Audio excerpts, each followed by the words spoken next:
Hello students, कैसे हो आप? उम्मीद करते हैं अच्छे ही होंगे। चलिए आज हम क्लास 9 का चैप्टर सेकंड बहुपद के बारे में बताने वाले हैं।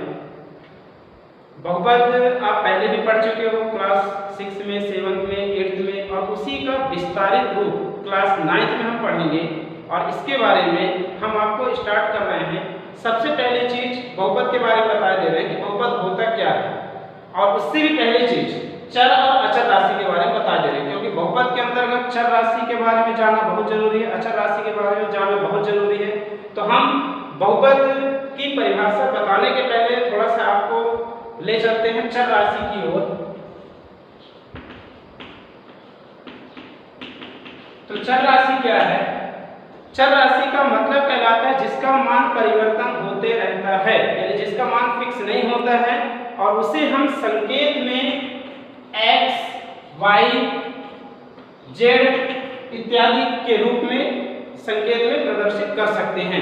ये आपका हो गया चर राशि। और इसी प्रकार से अचर राशि। अचर राशि में होते हैं जितने भी संख्या वाले हैं, जो भी अंक हैं, जिनका मान फिक्स रहता है, स्थिर रहता है, मान नहीं बदलता है, उसे हम क्या कहते हैं? अचर राशि। वहां पे हम उसे संकेत में a, b, c इत्यादि से प्रदर्शित कर सकते हैं। एक चीज और यहाँ पे देखिए, नाम से पता चल रहा है चर राशि, चलते रहना, मान बदलते रहना, परिवर्तित होते रहना, इसी को हम चर राशि कहते हैं, यानी कोई भी मान आ सकता है। अचर राशि की यदि बात करें तो अचर नाम से क्लियर हो रहा, अचर यानी जो नहीं चलने वाला, यानी जो बदलने वाला नहीं है, जिसका मान स्थिर होता है, एक ही जगह पर रहता है, एक ही मान होता है, उसे हम क्या कहेंगे? अचर राशि कहेंगे, जिसे हम a, b, c से डिनोट कर सकते हैं, यह संकेत बता सकते हैं। अब इसके बाद हम चलते हैं बहुपद की ओर। जो मेन टॉपिक हमारा बहुपद है, इस बहुपद की ओर चलते हैं।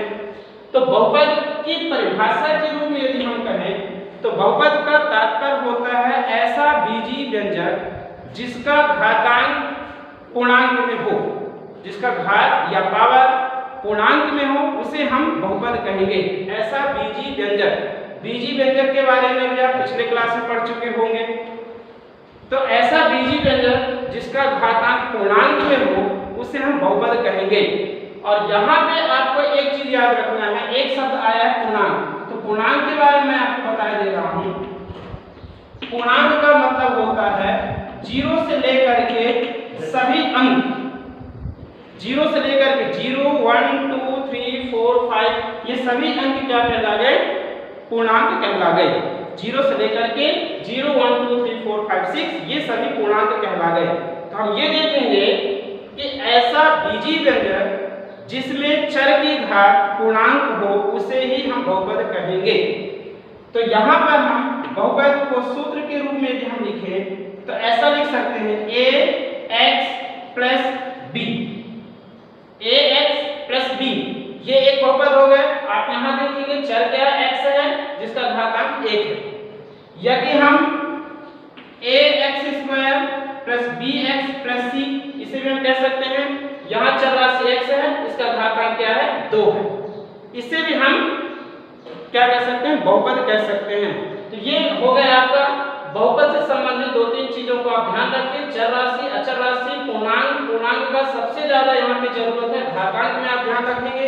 यदि घातांक पूर्णांक नहीं है तो वो जो बीजीय व्यंजक है वो बहुपद नहीं कहलाएगा। बहुपद को हम संकेत के रूप में px से लिख सकते हैं। यदि इधर चर राशि x है तो हम px लिखेंगे, चर राशि यदि y है तो हम py लिखेंगे, या इसके अलावा जो भी चर राशि है हम वो लिखते जाएंगे p के साथ। मान लीजिए y के रूप में, तो हम इसे py = ay प्लस b लिख सकते हैं।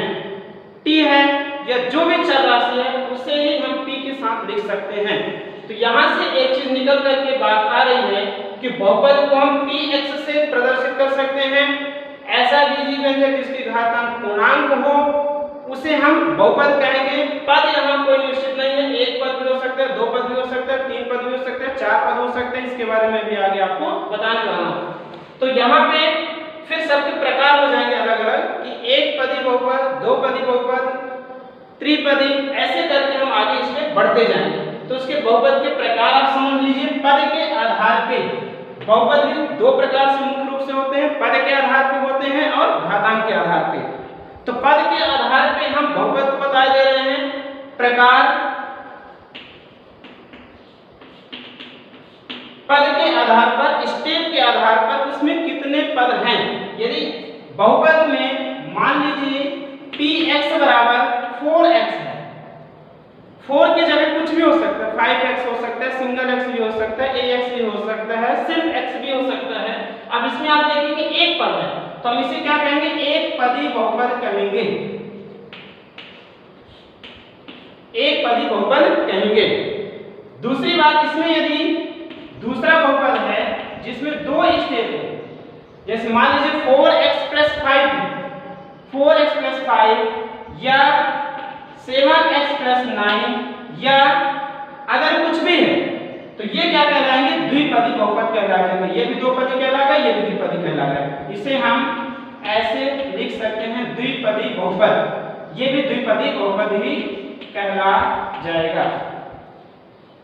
त्रिपदी में भी इसी प्रकार से 3 स्टेप आते गए, 4x + 5 + 7 कुछ भी है, 3 पद है जिसमें, वो त्रिपदी बहुपद कहलाएगा। तो ये कहलाएगा पद के आधार पर, पद के आधार पर और घात के आधार पर, घातांक के आधार पर, घातांक मतलब पावर के आधार पर भी बहुपद होते हैं।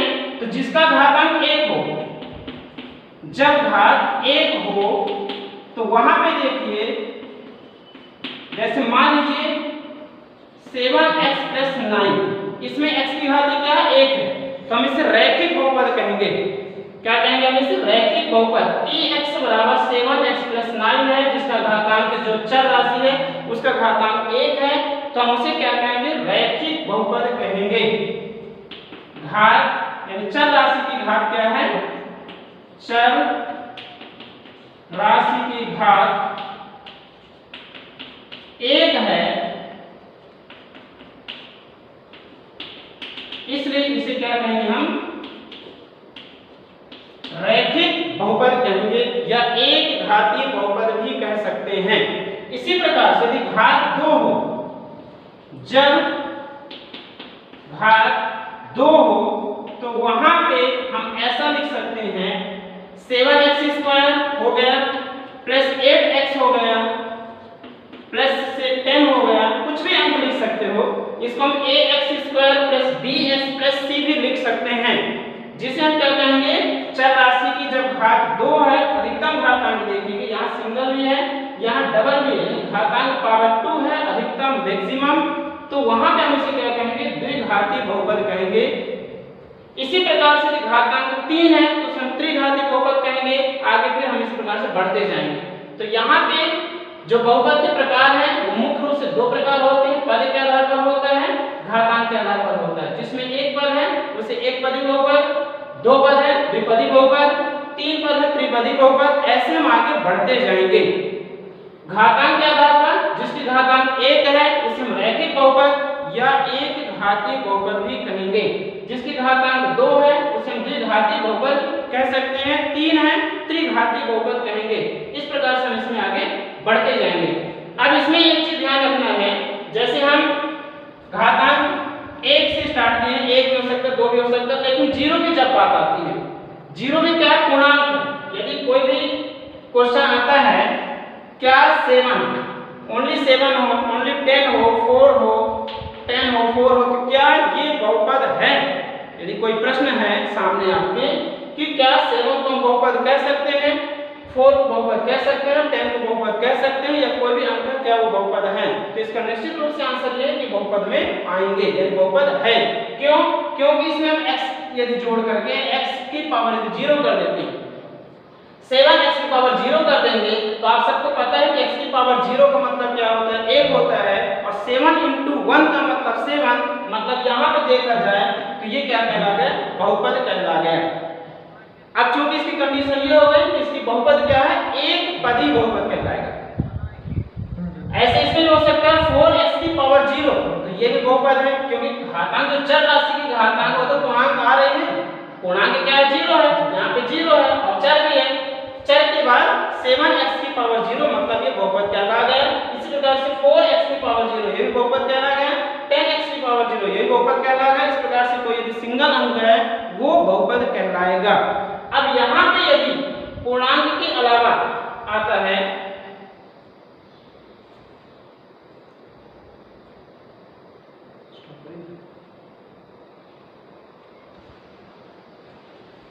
यदि पूर्णांक के अलावा जैसे मान लीजिए अभी हम बात किए थे कि चर की घातांक क्या हो 0 हो 1 हो 2 हो 3 हो इस तरह हो, तो हम उसे क्या कहेंगे बीजी व्यंजक के बाद उसे हम क्या कह सकते हैं बहुपद है। बीजी व्यंजक में चर की घातांक यदि पूर्णांक है तो उसे हम बहुपद कह सकते हैं। जैसा कि अभी हमने यहाँ कई सारे आपको एग्जाम्पल बताया है। यहाँ पे मान लीजिए ax प्लस b ये एक बहुपद है, यानी इसकी पावर क्या है 1 हो गया। मैंने अभी इसके पहले आपको 0 का पावर भी बताया, पावर या घातांक 2 वाला बता चुका। अब यदि इसके अलावा 0 1 2 3 के अलावा कोई घातांक है तो वो बहुपद नहीं कहलाएगा। प्रश्न में ऑब्जेक्टिव वगैरह में कभी कभार ये आता है इसमें बहुपद है या नहीं ये बताइए, सत्य सत्य में आ सकता है बहुपद है या नहीं ये बताइए। तो उसमें आपको ये ध्यान रखना है कि हमें सिर्फ पूर्णांक पे ध्यान रखना है। यदि चर की घातांक पूर्णांक में है तभी बहुपद कहलाएगा, और यदि चर की घातांक यदि पूर्णांक नहीं है तो बहुपद नहीं कहलाएगा। जैसे मान लीजिए px बराबर, यहाँ px का मतलब बहुपद का एक संकेत है। जैसे चर का संकेत हम x y z लिख सकते हैं, उसी प्रकार से बहुपद को संकेत के रूप में हम px के रूप में लिख सकते हैं। p का मतलब पॉलिनोमियल जिसको हम बहुपद में इंग्लिश में कहते हैं पॉलिनोमियल, और x का मतलब जो उस बीजी व्यंजक में चर राशि है तो वहां से बनता है px। इस प्रकार यदि ax की पावर 1/2 है, यदि ax की पावर 1/2 है प्लस b, या इसी को हम कर सकते हैं √x + p, तो ये बहुपद नहीं होगा। यदि यहाँ पे पावर x की पावर 1/2 है या √x है ये बहुपद नहीं कहलाएगा, मतलब बहुपद नहीं होगा। क्यों नहीं होगा? क्योंकि यहाँ पर जो घातांक का पावर वो पूर्णांक नहीं है। तो इस प्रकार से इस चीजों को आप क्लियर कर लीजिए कि इसमें यदि घातांक में 0 1 2 3 है तब वो बहुपद कहलाएगा, अदरवाइज बहुपद नहीं कहलाएगा। अब इसमें बात आता है आगे प्रश्नावली वगैरह में कई सारे प्रश्न हैं, उसमें ये भी पूछा जाता है कभी कभार कि बहुपद के गुणांक, बहुपद के गुणांक मान लीजिए आपके पास बीजी व्यंजक है px बराबर 4x² 7x + 6, तो इसमें आपको बहुपद के गुणांक बताना है कि x² गुणांक कितना है, सिंगल x जो यहाँ पे दिया हुआ उसका गुणांक कितना है। तो यहाँ आप देख सकते हैं कि x² का गुणांक क्या 4 है, ये 4x² बन गया। तो यहाँ गुणांक के बारे में आपको बता दे रहा हूँ कि x² का गुणांक 4 कहलाया जाएगा, सिंगल x का गुणांक 7 कहलाया जाएगा, x का जो गुणांक है वो क्या कहलाया जाएगा 7। और यदि सिर्फ x है उसके साथ कुछ भी नहीं, जैसे मैं अन्य बहुपद की बात करूं, दूसरा बहुपद यदि हम ले रहे हैं px = x² + 4x + 9, यहाँ पे आप देखेंगे कि x² है, सिर्फ क्या है x² है, इसके पहले कोई भी अंक दिखाई नहीं दे रहा है, यानी उसके साथ क्या मानेंगे हम 1 मानेंगे। यहाँ पे हम क्या लिख सकते हैं 1 मतलब x² का गुणांक क्या कहला गया 1 कहला गया। तो यहाँ पे हम लिख सकते हैं कि x² का गुणांक,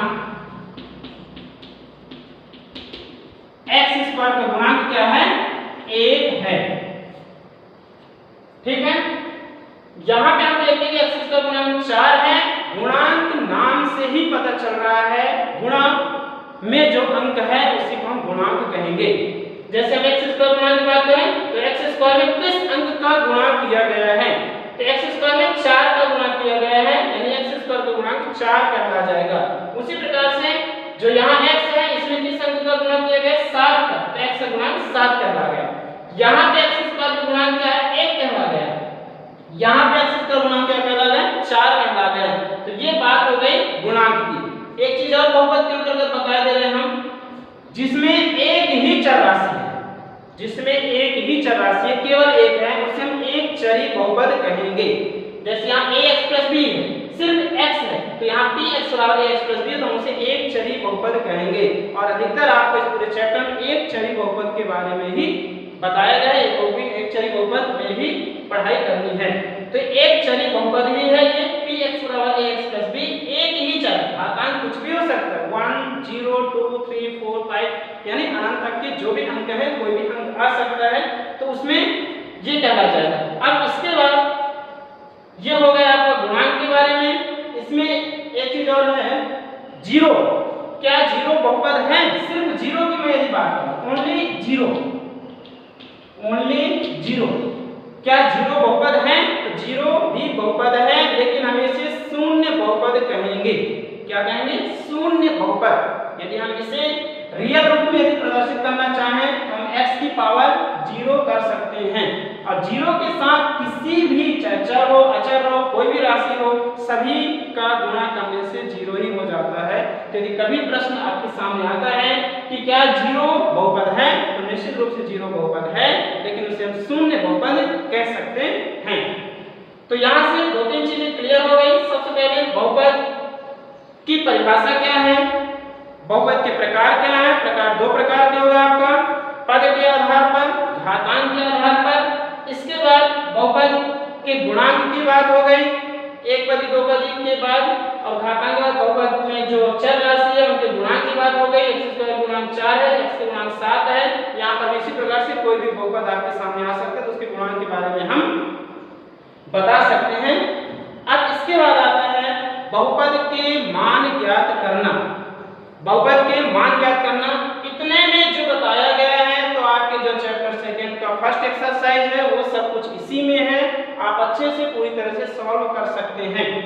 अब आगे हम चलिए, हम इसके बाद आपको बहुपद का मान ज्ञात करने के बारे में बता दे रहे हैं कि बहुपद यदि आपके पास दिया गया है, कोई भी बहुपद दिया गया है, तो किसी भी मान पे उसका जो वैल्यू कैसे ज्ञात करेंगे। मान लीजिए आपके पास दिया गया बहुपद px, polynomial px is equal to 5x square minus 3x plus 7 है। ध्यान से देखिएगा, px is equal to 5x square minus 3x plus 7 है। इसमें कोई भी बहुपद हो सकता है, हम डायरेक्टली इसको लिख दिए हैं। तो यहाँ पे यदि आपसे ये कहा जाए कि इस बहुपद का x इक्वल टू 1 पे क्या मान होगा, x इक्वल टू 3 पे क्या मान होगा, x इक्वल टू 4 पे क्या मान होगा, तो इस प्रकार से आप कोई भी मान रख करके बहुपद का जो मेन है वैल्यू वो फाइंड कर सकते हैं, प्राप्त कर सकते हैं, ज्ञात कर सकते हैं। तो यहाँ पे सबसे पहले हम आपको बता दे रहे हैं x इक्वल टू 1 में बहुपद का मान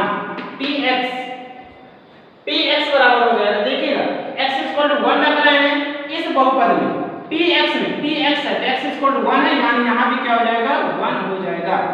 मतलब हमको जहां भी बहुपद में x दिखेगा, सभी जगह x बराबर आपको क्या रखना है, 1 रखना है, और उसके बाद सॉल्व करना है। यहाँ पे क्या हो जाएगा, 5 इंटू एक्स स्क्वायर, और x का मतलब क्या है, 1 है, x का मान 1 है, हम x बराबर 1 रख करके बहुपद का मान प्राप्त करने वाले हैं। तो यहाँ पर 5 इंटू 1 का स्क्वायर माइनस क्या हो जाएगा, 3 इंटू 1 और प्लस क्या हो जाएगा, 7। तो यहाँ पे अब आप देखिएगा, 5 1 का 2 बार गुणा करोगे तो 1 ही आएगा, और 3 एकम 3 आ जाएगा, और ये प्लस क्या हो जाएगा, 7। यहाँ से 5 1 जा 5 माइनस 3 प्लस 7, 5 में से 3 ये हो गया आपका 2 और प्लस ये 7। आगे चल करके ये हो गया क्लियर 9। इस प्रकार से बहुपद का मान ज्ञात कर सकते हैं आप। x बराबर 1 रख करके ये प्राप्त कर लिए, यानी 5 इंटू 1 का स्क्वायर माइनस 3 इंटू 1 प्लस 7। आप सभी लोग इसको कॉपी में नोट करते जाइए और अभ्यास करिएगा बाद में, तभी आपका क्लियर होगा। सिर्फ देख लेने से गणित कभी समझ में नहीं आती है, आप उसे हल करते जाइए और समझते जाइए। तो यहाँ पर x इक्वल टू 1 है, p1 इक्वल टू जहाँ भी x है उसके जगह x का मतलब चर राशि, चर का मतलब 1 है, और 1 हम रखेंगे, हल करेंगे, कैलकुलेट करेंगे, वहां पे जो वैल्यू आएगा, यानी इसका ये क्या आ गया, आता है x बराबर 1 पर p 3x या बहुपद का मान क्या आ गया 9। ठीक है, ये इसका आंसर हो गया है। यदि यहीं पे हम एक दो मान और बता दे रहे हैं, इसके बाद फिर आपको आगे बताएंगे। यदि यहीं पे x बराबर 3 रखें, x बराबर 3 में बहुपद का मान, इसमें हमको मान निकालना है 5x² माइनस 3x प्लस 7 में रखना है। तो यहाँ पर x बराबर हम 3 रख रहे हैं, इसको ध्यान दीजिएगा। x बराबर 3, तो यहाँ क्या हो जाएगा p और ये 3, मतलब x के प्लेस में 3 रख रहे हैं, तो p 3 हो गया। तो यहाँ क्या हो जाएगा, ये 5 और x के प्लेस पे 3, ये स्क्वायर और ये 3 और इनटू क्या हो जाएगा 3 और ये प्लस क्या हो जाएगा 7। यहाँ से 5 3 त्रिकाई 9 और ये भी 3 त्रिकाई 9 और प्लस 7।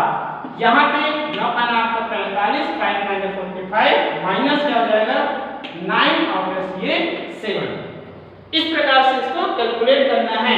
45 माइनस 9 क्या हो जाएगा 36 प्लस क्या हो जाएगा 7 और ये 43। इस प्रकार से इसका मान ज्ञात कर सकते हैं। एक दो चीज यहाँ पे आपको सावधानी बरतनी है। जैसे आप 5 × 3 का स्क्वायर लिखते हैं, यहाँ कभी कभार 3 2 6 कर दिया जाता है, जबकि आपको 3 2 6 नहीं 3 3 9, क्योंकि घातांक है। इन चीजों को आप ध्यान रखिएगा। तो यहाँ 3 3 9 और ये 3 3 9, ये मल्टीप्लाई होगा, ये पावर में होगा और ये प्लस 7 है। चिन्ह का, घातांक का, गुणे का, इनका विशेष आपको ध्यान रखना है। तो ये x 3 पर ये बहुपद के मान हो गए।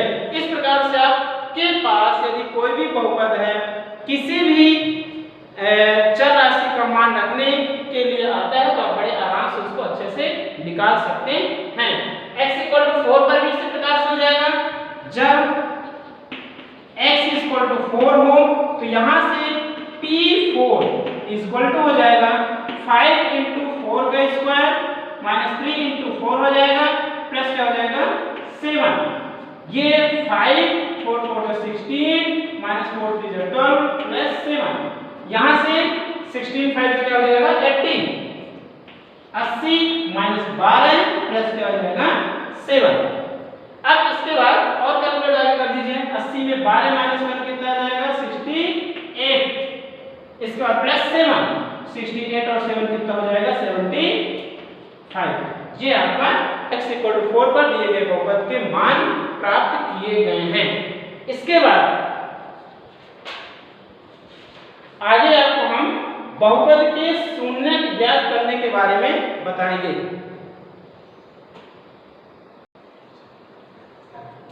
चलिए हम आपको आगे बहुपद के शून्य ज्ञात करने के बारे में बताएंगे। बहुपद का शून्य क्या है, नाम से ही पता चल रहा है कि बहुपद का जो शून्य है, शून्य मान रखने से, यानी जो भी बहुपद दिया गया है उस बहुपद को शून्य के बराबर रखने से चर राशि का जो मान प्राप्त होता है, उसी को हम दिए गए बहुपद का शून्य कहेंगे। दिए गए बहुपद को शून्य के बराबर रखने से चर राशि का जो मान प्राप्त होगा, उसी को हम बहुपद के शून्य कहेंगे। अब इसमें आपको हम ये बता दे रहे हैं, जैसे इसी का px बराबर ax प्लस b है, इसका शून्य ज्ञात करना है।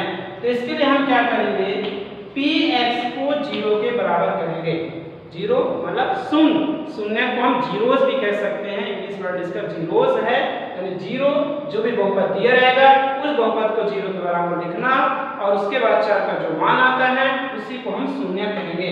तो यहाँ पे px बराबर है ax प्लस b, तो हम इस px के बराबर क्या रखेंगे ax प्लस b = 0। यहाँ हमको चर राशि का मान प्राप्त करना है, मतलब ax प्लस b बराबर 0 हो गया। तो चर राशि का मान प्राप्त करने के लिए ax b को पक्षांतरण करेंगे, यहाँ से क्या हो जाएगा माइनस b।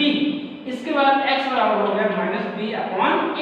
अब चूंकि यहाँ b और a एक अचर राशि है और जब हम कोई अंक लेकर के करेंगे तो b और a की जगह में कोई ना कोई अंक आएगा, वहां से चर राशि का जो मान x है वो x के बराबर कोई ना कोई जो अंक मिलेगा वही कहलाएगा शून्य।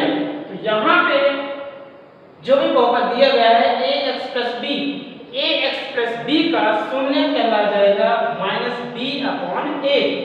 जैसे अब हम इसी की जगह दूसरा कोई बहुपद लेते हैं, px बराबर 4x प्लस 8। यदि हम 4x प्लस 8 ले लेते हैं, आप कोई भी अंक ले सकते हैं, 4x प्लस 10 ले सकते हैं, 4x प्लस 8 ले सकते हैं, 4x प्लस 7 कुछ भी। तो यहाँ पे px के शून्य ज्ञात करने के लिए क्या किया जाएगा, px को हम 0 के बराबर करेंगे। px को हम क्या करेंगे, 0 के बराबर करेंगे। तो ये 4x प्लस 8 बराबर क्या हो जाएगा, 0। 4x प्लस 8 बराबर हो जाएगा 0। और इसके बाद जो भी अंक है, जैसे 8 को हम क्या करेंगे, पक्षांतर करेंगे। पक्षांतर करने का तरीका पता ही होगा, जो प्रॉपर रूल्स है उसके, उसी के रूल से हम उसको पक्षांतरण करेंगे। मतलब इधर धन में उधर जाकर ऋण हो जाएगा। तो यहाँ पे x बराबर क्या हो जाएगा, -8/4। ये x बराबर -8 अपॉन क्या हो गया, 4 हो गया। ये x इक्वल टू हो गया 4 2 जा 8 यानी -2। मतलब कहने का ये हो गया कि जो बहुपद है px बराबर 4x प्लस 8 है, तो इसका जो शून्यक है वो कहलाएगा x बराबर -2।